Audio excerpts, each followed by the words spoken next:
Mr. Vinod Rai, our chief guest of today's evening, my colleague Mr. Sanjay Sethi, who is the CEO of MIDC now, chairperson of the foundation, and other trustee colleagues. And lastly, and the most important, all you friends and admirers of late Lalit Doshi. We have been organizing this event, Bharat Doshi, myself, and all trustees, right from the day we lost Lalit.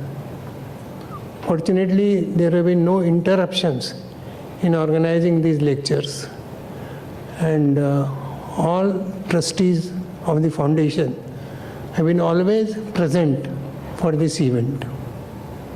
We are extremely lucky that this event attracts most of you, and we have been also able to attract eminent speakers who speak on current topics of interest to all of us. We are in the same line. We are happy to welcome Sri Vinod Rai, who would in his lecture tell us about his experiences of audit. Lalit Doshi was a very popular bureaucrat. When we lost him, he was working in industries department, and he has worked in all fields of the industries department of Government of Maharashtra. He was instrumental in evolving policies for dispersal of industries, for attracting major industries, and things like that. When we lost him at Davos, he was in one of such processes to evolve policies for the state. The foundation was established immediately after we lost him, and since then, foundation has been doing a little work in most of the areas like health, education. We have been holding this annual event every year, and also an elocution competition in St. Xavier's College, which was his college, some competition in his Bharda High School, Bharda School in Gujarat, and so on and so forth. Today, Lalit's daughter Hemal and his son-in-law have come here to witness this occasion. And we are also very happy to welcome all of you in this annual event. I don't want to take much of your time and would once again welcome Mr. Rai on behalf of all of you, and request Bharat. Okay.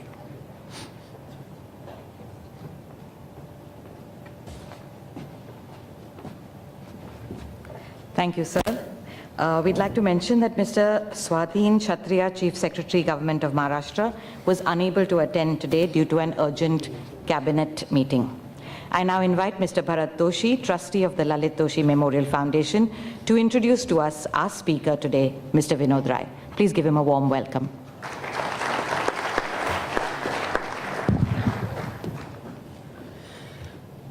Good evening, friends. It is my privilege and honor today to introduce Mr. Vinod Rai, the 11th Comptroller and Auditor General of India, on the occasion of the annual Lalit Doshi Memorial Lecture, 22nd in the series. Sir, you remember our paths had literally crossed for the first time when we both were consecutive speakers at a training program for bankers organized by Kafral in November 2013. As we had met only a couple of times thereafter, I requested my senior friend, Piyush Bhai Mankad, the ex-finance secretary who is present here today, to approach you and request you to give two of the trustees to come and meet you and to find out as to whether you can give a commitment to give the 22nd memorial lecture. We met you in Mumbai, Mr. Bongirwar and myself, and over a cup of coffee, we talked about Lalit Doshi and his memories. We talked about Mr. Vinod Rai's memories about his role as CAG, and also many other things. And you very readily accepted to deliver this lecture today. We thank you, sir, for that. There was one more request, which was unusual. Mr. Rai had commitments. He was a visiting research fellow at the National Institute of Singapore.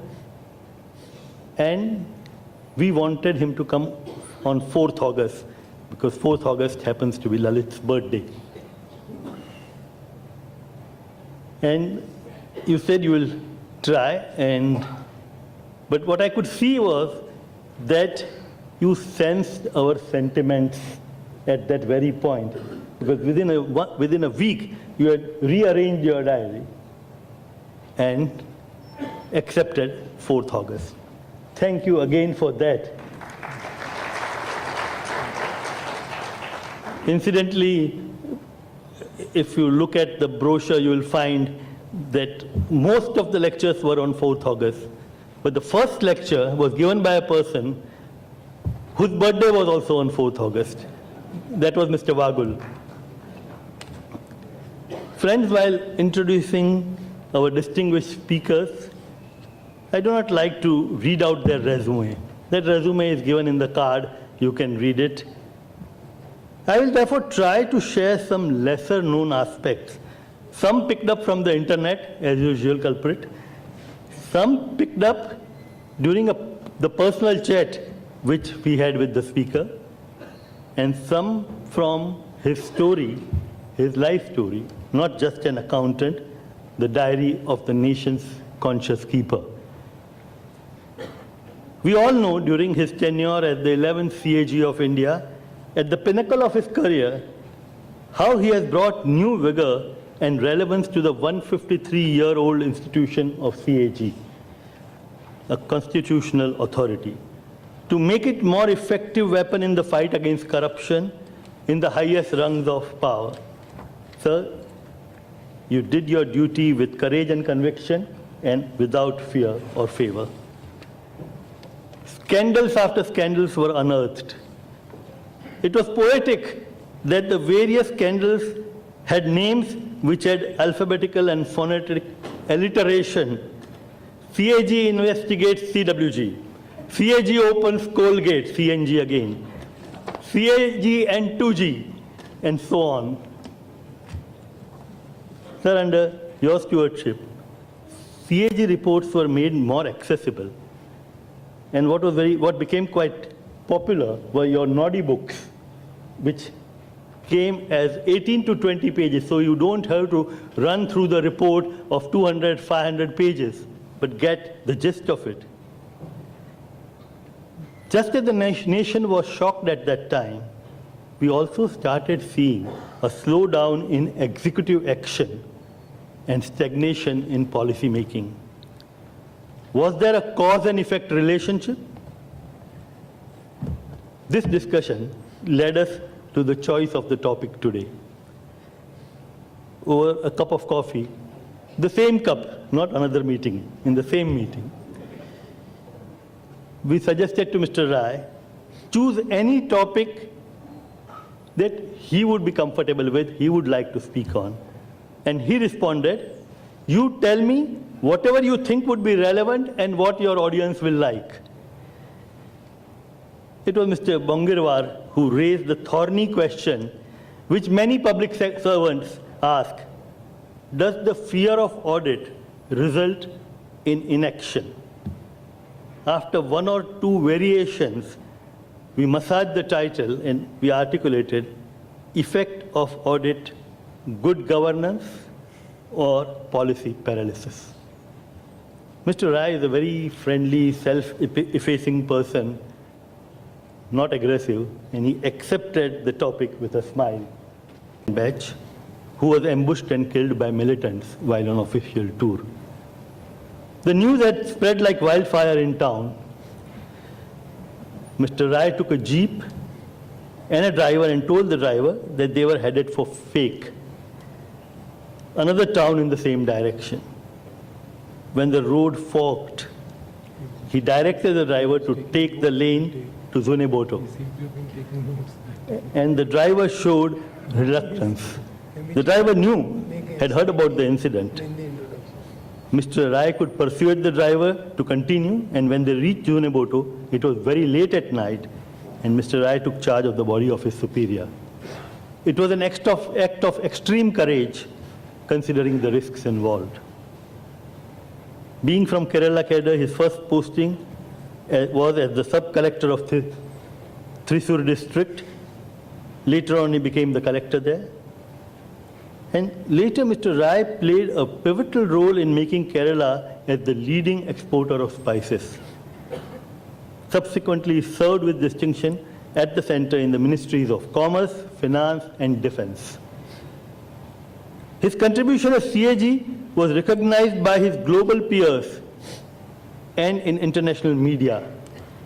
And I'm sure it must have been a cherished moment of pride for him when his alma mater, Hindu College, University of Delhi, honored him as Alumnus of the Decade.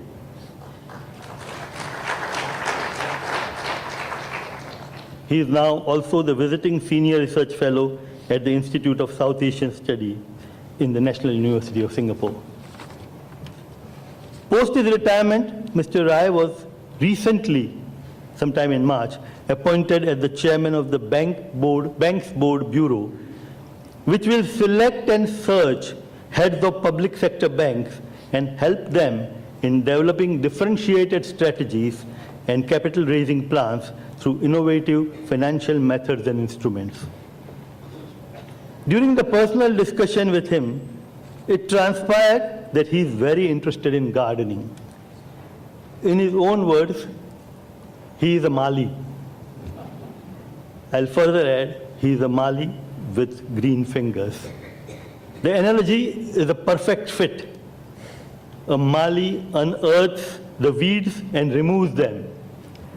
And he also identifies the good plants for further care and nourishment. During his reign as the Controller and Auditor General, as the conscious keeper of the nation, as a good Mali, he followed his passion and exposed and unearthed many weeds. And now, as the chairman of the Bank Board Bureau, he will pick the best leaders and nurture them. Friends, in the very first line of the preface of his book, he has quoted Benjamin Franklin. If you would not be forgotten as soon as you are dead, either write something worth reading or do something worth writing. Sir, I can say with conviction that your past and future achievements will be discussed and written about for years to come. We eagerly look forward to your lecture later this evening. Thank you.